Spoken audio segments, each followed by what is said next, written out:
नमस्कार मित्रांनो, तुम्ही कधी समुद्राच्या काठावर एकाच ठिकाणी 107 शिवलिंग पाहिले आहेत का? आज मी तुम्हाला कोकणातल्या अशाच एका पवित्र ठिकाणी घेऊन जात आहे. ते म्हणजे श्री क्षेत्र कुणकेश्वर महादेव मंदिर. हे महाराष्ट्रातील देवगड येथील समुद्र किनाऱ्यावर वसलेलं प्राचीन शिवधाम आहे आणि हे दक्षिण कोकणची काशी म्हणून प्रसिद्ध आहे. आजचा आपला प्रवास देखील खूपच सुंदर आहे. रस्त्याच्या दोन्ही बाजूला हिरवळ, डोंगर, नारळाची झाडं आणि मध्येच दिसणारा समुद्र. इथे येताना रस्ताच इतका सुंदर आहे की गाडी थांबवून तुम्ही सुद्धा फोटो काढायला जाल. समुद्राच्या अगदी काठावर बसलेलं आणि थेट समुद्रात असलेले 107 शिवलिंग हे या मंदिराचं सर्वात मोठं वैशिष्ट्य आहे. मित्रांनो, आता आपण कुणकेश्वर मंदिराच्या अगदी बाहेर आलो आहोत. समोर तुम्हाला दिसतंय ते दगडात बांधलेलं हे सुंदर आणि मजबूत मंदिर. खूप वर्षांपासून उभं असलेलं पण अजूनही तितकंच भक्कम आणि तेजस्वी. लाटा येतात, आदळतात, पण महादेव तिथे शांत स्थिर उभे आहेत. हे मंदिर पूर्णपणे नैसर्गिक दगडांनी बांधलेले आहे. कोणताही जास्त मॉडर्न लुक नाही, पण तरीही यात एक वेगळीच शांती आणि पवित्रता जाणवते. मंदिराचा हा परिसर खूपच स्वच्छ, नीटनेटका आणि शांत आहे. कुठलाही गोंगाट नाही. एका बाजूला अथांग समुद्र, लाटांचा आवाज, गार वारा आणि दुसऱ्या बाजूला भक्तांनी भरलेले मंदिर.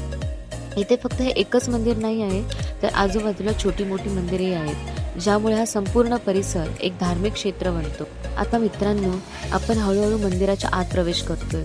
गाभाऱ्यात जाताना तुम्हाला जाणवेल ती एक वेगळीच एनर्जी. चला तर मग हर हर महादेव म्हणत आपण गाभाऱ्यात जाऊया. दर्शन खूप छान झाले, पण आतमध्ये मोबाईल फोन्स, कॅमेरा अलाउड नसल्यामुळे तुम्हाला शिवपिंडींचे दर्शन देता नाही आले. तर आता आपण जात आहोत समुद्रातील शिवपिंडींचे दर्शन घ्यायला.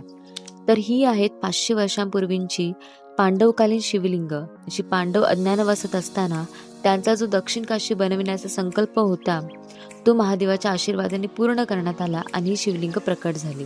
भगवान शंकराने काशी वाराणसीमध्ये 108 शिवलिंगांची स्थापना केली होती असे मानले जाते. कलियुगात काशीला जाणे सर्वांना शक्य नसल्यामुळे महादेवांनी काशीतील काही शिवलिंग दक्षिण कोकणात प्रकट केली. त्यातील 107 शिवलिंग कुणकेश्वर समुद्रकिनारी खडकांवर आपोआप प्रकट झाले असे सांगितले जाते. एक प्रमुख शिवलिंग काशीमध्येच राहिले, ते म्हणजे काशी विश्वनाथ. म्हणून इथे 107 शिवलिंग आहेत. महादेवांचं आणि शिवपिंडींचं दर्शन घेऊन झाल्यावर आम्ही थोडा वेळ तिथेच बसलो. पूर्ण दर्शन झालं तरी आमच्या छोट्या श्रियांनी त्याची टॉय ऑटो काही सोडली नव्हती. तुम्ही व्हिडिओच्या सुरुवातीपासूनच बघितलं असेल की श्रियांच्या हातामध्ये हे त्याचं खेळणं घेऊनच तो फिरत होता. एवढंच काय, त्याने दर्शन पण टॉय ऑटो हातात घेऊनच केलं. त्याला इथे इतकं आवडलं की तो इथून जायला तयारच नव्हता.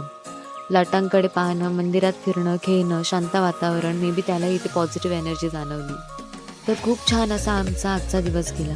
जर तुम्ही कोकणात येणार असाल किंवा देवदर्शनासोबत निसर्गाचा अनुभव घ्यायचा असेल तर कुणकेश्वर मंदिर नक्कीच तुमच्या यादीत असायला हवं. चला तर मग मित्रांनो, जर तुम्हाला हा व्हिडिओ आवडला असेल तर लाईक, शेअर आणि सबस्क्राईब नक्की करा. आणि हो, जर तुम्ही अजूनही श्री क्षेत्र कुणकेश्वर मंदिराला भेट दिली नसेल तर कधी कोकणात गेलात तर कुणकेश्वर महादेवाचे दर्शन घ्यायला विसरू नका. हर हर महादेव.